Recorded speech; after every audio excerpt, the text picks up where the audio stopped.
in other continents outside of Turtle Island. I am Angela Tam, a mental health therapist and life coach for Asian therapists and therapist seekers who are wanting to do inner work and wanting to be really curious about how their professional life intersects with their personal life and how our businesses are really a huge um, a huge way that um, that reveals unhealed areas of our lives, how our mental health businesses and our practices deserve some time to really be curious about, and how our personal selves show up in those spaces, to be curious about that, and to be curious about all the things that we've been indoctrinated with our grad school. Hello, welcome to the live stream. And how this is a space for folks, Asian therapists and therapist seekers, to be curious about what we are disenrolling from, what we are um, unlearning in order to create space to invite forces and to invite things that we actually want to have take up space in our bodies, in our hearts. I am a life coach for folks who also want to slow down, who are experiencing a lot of urgency and overwhelm and burnout in their lives, and they need help and capacity to actually calibrate their bodies so that they feel safe enough to slow down, because that could take time to actually experience the nervous system safety to slow down. And also, I help therapists and practitioners and healers, coaches to examine how money wounds show up in their businesses, and how they're how they can authentically show up on social media and in their marketing. I today would want to talk about taking the time for personal healing and how it's not selfish. A lot of folks like me who are raised in the Asian cultural context experience this like force, this like pressure of always orienting our attention outwards, always orienting our attention out towards other people, other, towards helping other people, to be in service of others. And um, like our values are that we really want to prioritize other people's well-being over ours, really um, thinking about like the beliefs of, like, as a therapist or as a healer, I should have the answers to my own problems, or how we as therapists learn and sign up for these modalities of healing that we want to learn more about professionally, as a way to secretly learn how to heal ourselves. And how that's like, I know a lot of therapists like me sign up for these trainings thinking, oh, what a great thing so that I can help my clients heal. But also, I want to take modality training in order to help myself heal. And that's a limiting belief that people, a route that people take for healing. And I just want to address like how we've heard the messages of seeking help is a sign of weakness. Seeking help is a sign of weakness. And when we help others, it actually feels very noble, it feels very full of esteem, and we get a lot of street credit for, at least with our elders, for being so generous, for being so mature, for being so others oriented in the collectivist kind of mentality and society that we're in. And how those messages that we've internalized of always looking outward, always helping others, is actually a trap. And I want to just like speak into that during our time today. So let's just acknowledge that there are forces here that are running the show that are outside of us. Focusing on meeting other people's needs is not inherently selfish, but a lot of us feel like it's selfish. And that I want to acknowledge and put words on is a form of control. So, looking and experiencing this like outward orientation is actually a form of internal control. And what I mean by that is, we have protective strategies that we've all used to survive. I know that, as a child in a collectivistic culture, I was always being praised for being mature, so thoughtful about others, like curious and asking good questions towards my elders. And really, I didn't realize this, but as I was growing up, my identity slowly, because of all these external affirmations, got the message that in order to belong to this family, I need to really appear to be selfless. I don't know if y'all resonate with that. I see folks are on my live in LinkedIn or Facebook or YouTube, and I just want to like really just ask you all out there who's watching this in the replay too, like has if you had this like way of showing up in your family, was that praised? Was that affirmed?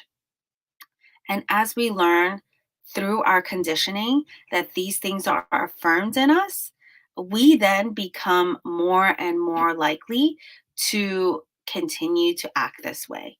And I say act because it is a part of us who is doing this. It is not our essence. Like people are not born out of the womb with a desire to help others.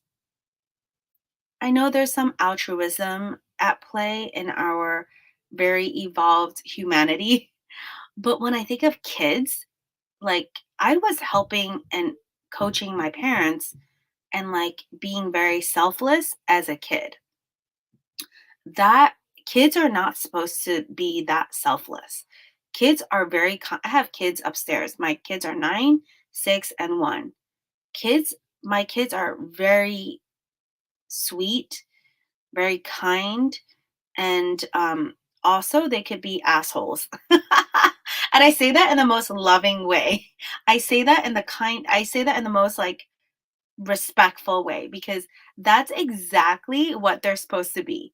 They're supposed to be assholes. They're supposed to be self-centered in like in a really beautiful way. And I notice when I observe like my Asian siblings and my elders, um, when kids are being kids, they're just like being kids and being their own like self-focused kind of doing their self-focused thing, they actually get punished for that. And so what I learned and in observation and just like in reflection is that my therapist self, this part of me that's been a therapist for a really long time, or like more like a social worker, the part of me that's been like a social worker, helper, healer has been nurtured and groomed from a very young age. And it is actually a form of control when we are feeling out of sorts, when we are feeling um, like rejected, or there's a threat of abandonment, a threat of, um, like attachment being taken away, or a threat of conditional love, is that we just do whatever it takes to get that control back. And sometimes it means looking selfless, acting like um we don't need we don't need anything, but we could just focus on what other people need, and meeting that is the priority. And so I call this, or like there's just a term, I can't take credit for it, but it's the martyrdom trapped. So it's what so I guess I like spoke really fast, but I just want to like emphasize that the word is martyrdom trap. Like when we are conditioned to be martyrs, it is actually a trap. So the narrative behind this is that prioritizing other people's needs above our own is seen as noble and selfless. And the hidden dynamic at play is that sometimes we are using others and helping others to avoid confronting our own pain. And so this trap puts us in a bind. We are prioritizing others and getting so much like golden stars for it, gold stars for it. But then, like at the same time, we are ignoring the needs of our body. We're ignoring our own pain. I've had a client that I've been working with, or like this is a common theme amongst my many clients, is that they were doing so much in the community, doing community organizing, doing a lot of mutual aid, doing a lot of activism in the community, serving on a lot of boards, volunteering to tutor a lot of folks who are were struggling at school, and they were really like it was really difficult for their body to it was starting to take a toll on it was already taking a toll on their body. But I think something that I really relate to in this example is that sometimes we could be so outwardly focused and ignore all the things that are going on in our body. And whenever we look inside, it could be so overwhelming to look inside to see, wow, I have a new health diagnosis. I am experiencing insomnia. I'm experiencing panic attacks. I'm experiencing migraines. Like it is so much more painful to look inside than it is to look outside. But that's a trap because when we don't look inside, then all these things actually get worse. When we avoid these manifestations of our trauma, it gets worse.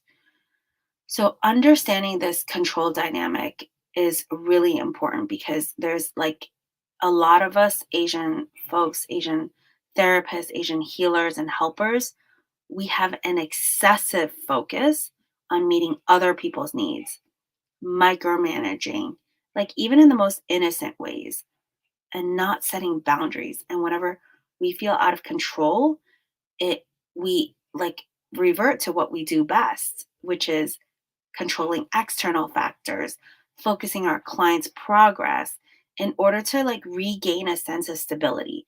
Whenever you feel like, okay, whenever I feel like I'm having a hard day with my kids or whatever, and then I think of like, oh, I could just like go see my clients and feel good about myself because I'm doing a really good job being a cheerleader for my clients, and my clients are feeling so good about themselves. There's so much progress. And meanwhile, neglecting my own inner world. And there is such a big toll on that for us as healers.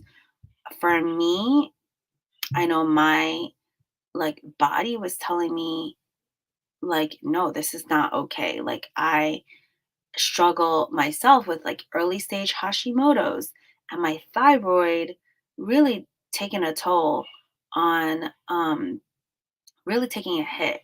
And I've been working these past several years with a practitioner to do regular blood work, to really look at like my body and do somatic work. And it is so hard. Every time I do blood tests, I'm like, oh my gosh. I first of all, I hate needles. But second of all, like looking at I don't like to look at the results of my own blood test because I know that whatever I've been avoiding will show up through my blood test. It will show up. My body does not lie about things. So I could be talking fluff with my doctor and putting up a front, but at the end of the day, my naturopath is just gonna be like, you know what? Let's take a look at your blood work. And I'm like scared because I'm like, that actually is the best indicator, one of the best indicators for where I am in my life. If I'm focusing too much on my clients, my inflammation levels will be so high. My stress levels would be really, my stress hormones would be really high. And all of this is tested through my naturopath. So the naturopath gives me data about what is happening, but the actual work that's needed happens outside of the naturopathic office. For me, it means like doing regular inner work with my own therapist, with our marriage therapist, and really doing like taking care of my body, doing joyful movement, and really following intuitive eating for me. Anyways, I'm getting off track. This is my little rabbit trail. Um, Unearthing my own trauma, and that is part of that little rabbit trail. Like unearthing my own trauma is essential for my own personal growth. So I and examining places that I've experienced threat or harm is essential to not projecting my experiences to my clients. What do I want to be? What do people want to experience? So if you're a therapist like me and you're like, wow, or a healer, a practitioner, or a coach, and you're like, oh, I spend my time focusing outward a lot. What do you want to be experiencing? Maybe you want to experience this like flow. Maybe you want to not be burned out. Maybe you want to slow down and not experience perpetual overwhelm all the time. Maybe part of you is just like, no, I want to do all the things and I don't want to be overwhelmed. That's what I want. That's what part of me wants.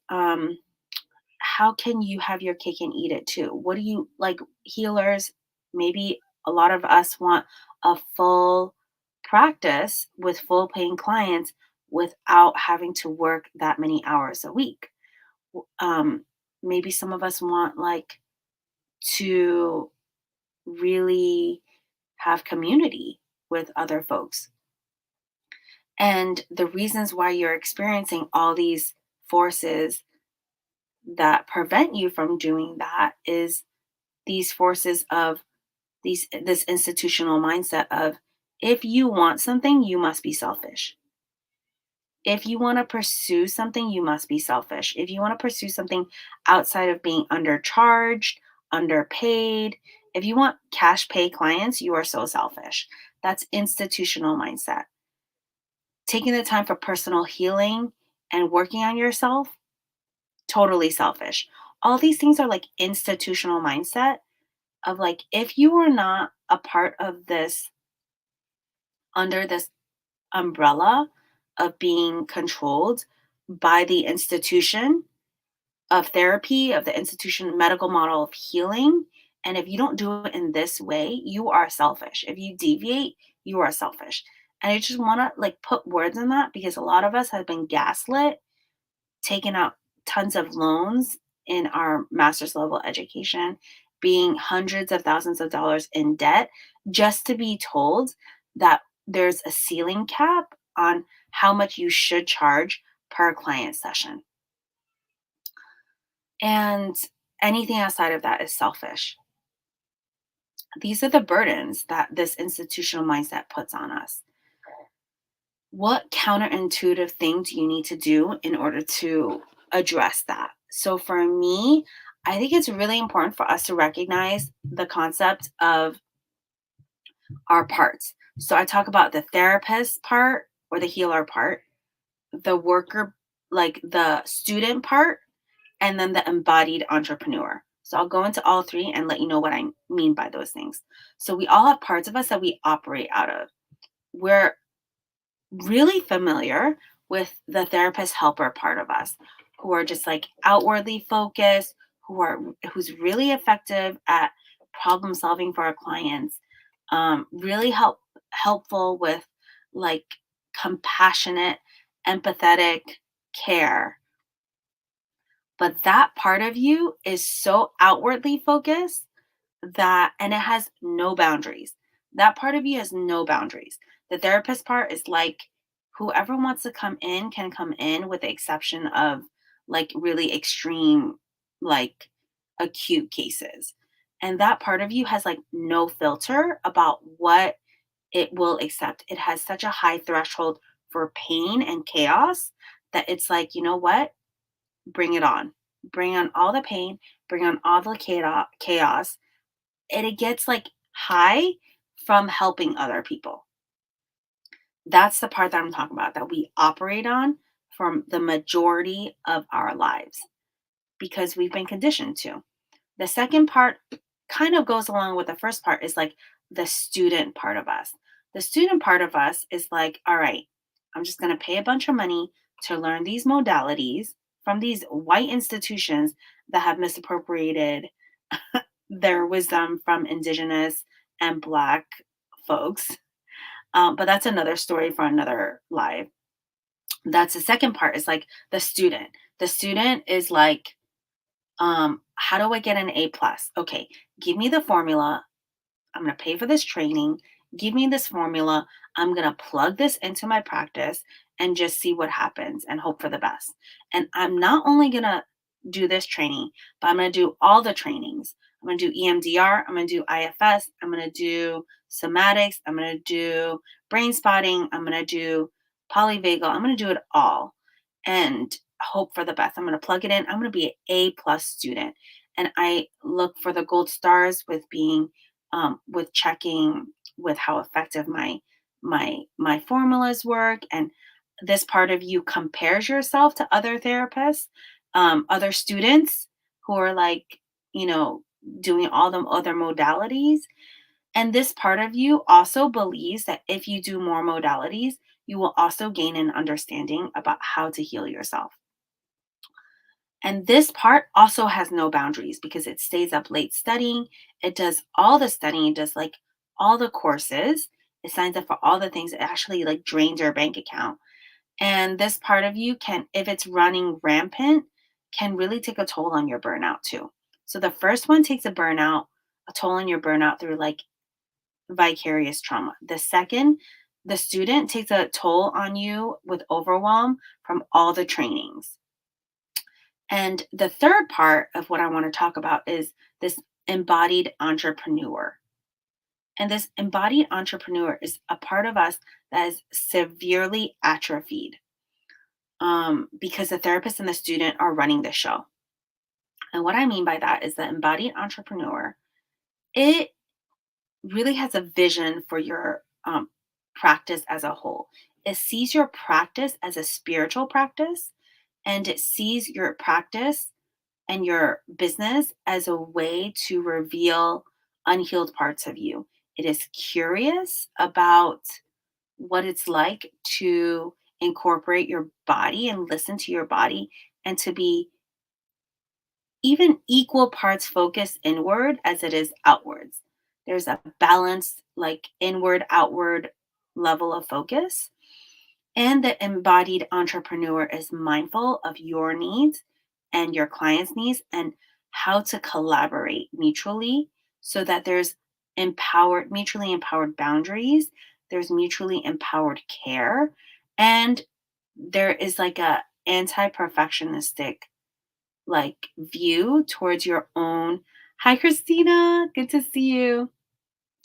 This embodied entrepreneur part of us is very atrophied, and it also is really mindful of your boundaries, your money wounds, and your needs as an entrepreneur. And it's really also mindful that you need to go inwards when you are really trying to step beyond one-on-one work.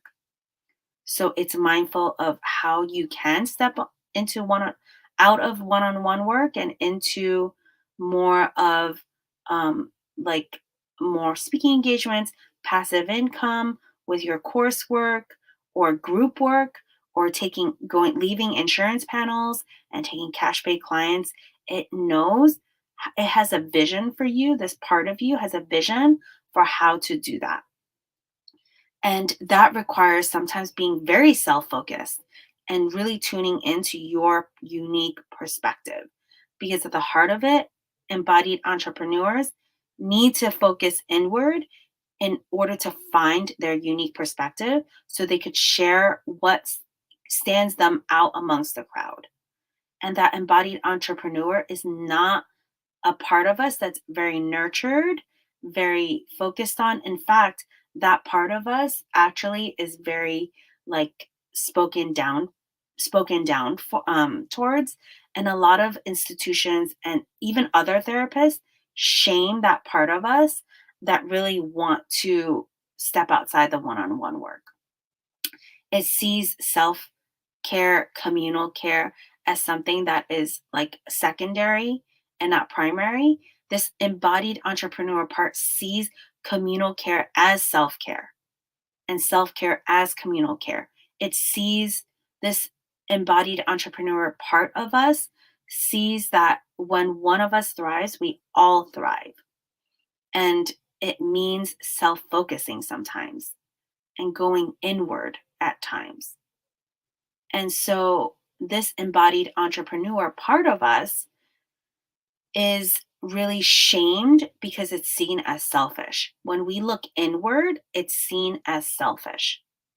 And I really want to debunk that. I really want to disenroll from that. I really want to invite us to step out of that, to see our care for ourselves, our inward focus, as something that is not only nice to have, but it is necessary, especially if you want to step out of insurance panels, especially if you want to step out of um, group practices where we're not really able to earn a huge amount of a sustainable living.